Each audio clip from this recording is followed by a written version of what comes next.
बिना जानकारी के कोई पोस्ट वायरल नहीं करते हैं।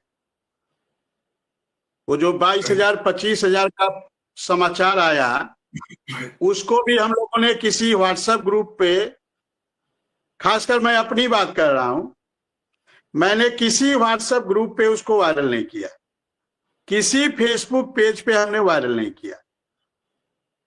तो वायरल करता कौन है? यही अनुदेशक साथी करते हैं, यही शिक्षा मित्र साथी करते हैं, और इल्जाम लगता है संगठन के पदाधिकारियों पर कि वो हम लोगों को गुमराह कर रहे हैं, हम लोगों को गलत जानकारी दे रहे हैं। जबकि हम लोग इस प्रकार का कोई पोस्ट, और अब तो संगठन का पदाधिकारी इतना संजीदा हो गया है कि उसको एकदम मुख्यमंत्री जी भी कह दे मीटिंग में कि कल हम आपका करने जा रहे हैं या परसों आपका करने जा रहे हैं, फिर भी संगठन के पदाधिकारी इस बात को कहीं लिखने से, पढ़ने से डरेंगे, और डरते हैं। क्योंकि वो एक कहानी है ना, एक किसान था, वो अपने खेत में सो रहा था, तो झूठ मूठ के आवाज लगा देता था, भेड़िया आया, भेड़िया आया। गांव के लोग जब जाते थे तो भेड़िया को नहीं पाते थे तो वापस चले आते थे, और ये लगातार वो कई बार किया। उसके बाद गांव के लोग सोचे कि ये झूठ बोलता है, और एक बार वास्तव में भेड़िया आ गया। फिर वो किसान हल शोरगुल मचाया कि बचाओ बचाओ, भेड़िया आ गया।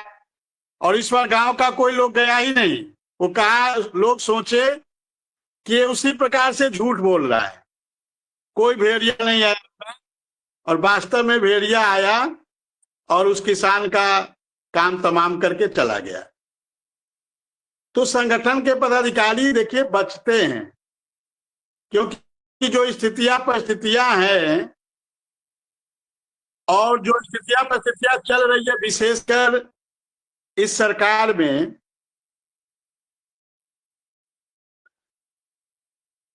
तो इन सब चीजों को वायरल करने से संगठन के पदाधिकारी बचते हैं, और बचना भी चाहिए।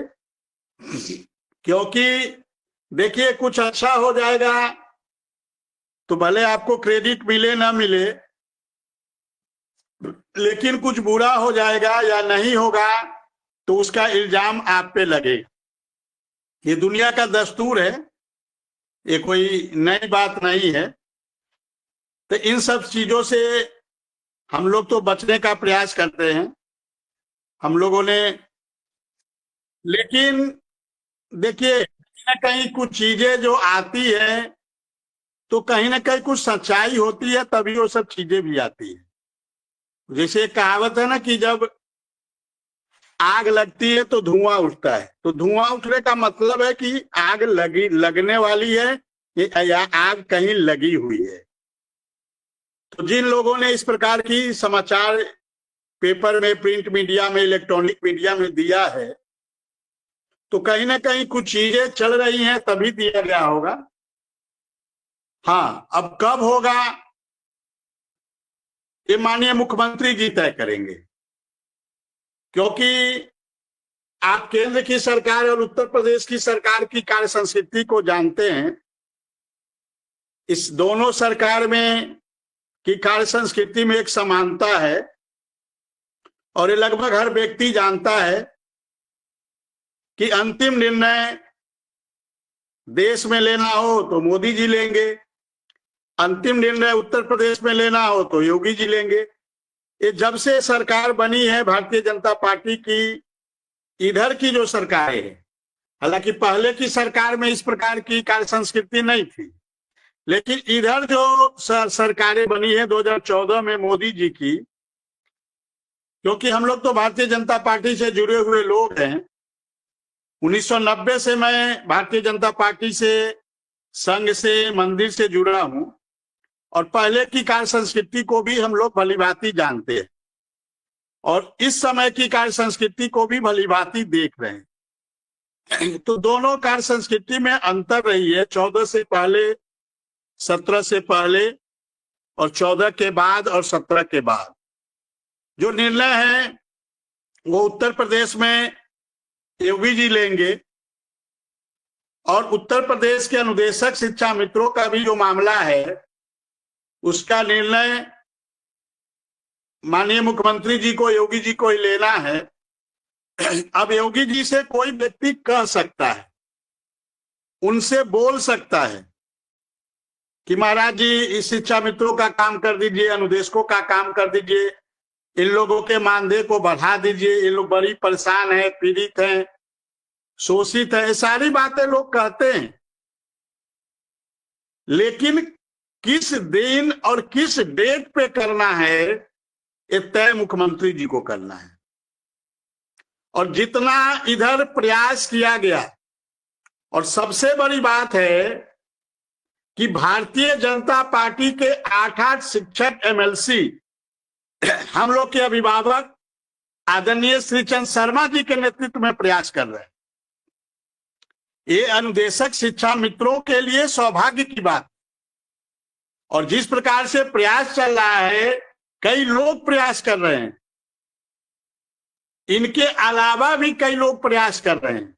हाँ, कुछ लोग हैं वो सामने आते हैं, कुछ लोग सामने नहीं आते हैं, क्योंकि हर व्यक्ति की अपनी कार्य संस्कृति होती है, कार्य करने की अलग अलग तरीके होते हैं। अब जैसे शिक्षा मित्र के संगठन में ही आप देखिए कार्य करने की तरीके, कुछ लोग अपनी चीजों को सोशल मीडिया के प्लेटफॉर्म पे लाते हैं, कुछ लोग नहीं लाते हैं, कुछ लोग अंदरूनी तौर पे मेहनत करते हैं।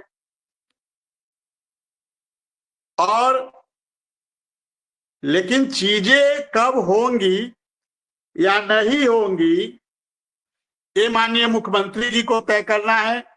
बाकी संगठन का काम या संगठन के पदाधिकारियों का काम है प्रयास करना, पैरवी करना, किस प्रकार से काम हो इसको लेकर लगातार उसका फॉलोअप करना। और हमें लगता है शिक्षा मित्र का संगठन हो चाहे अनुदेशक का संगठन हो, इसको भली भांति कर रहा है।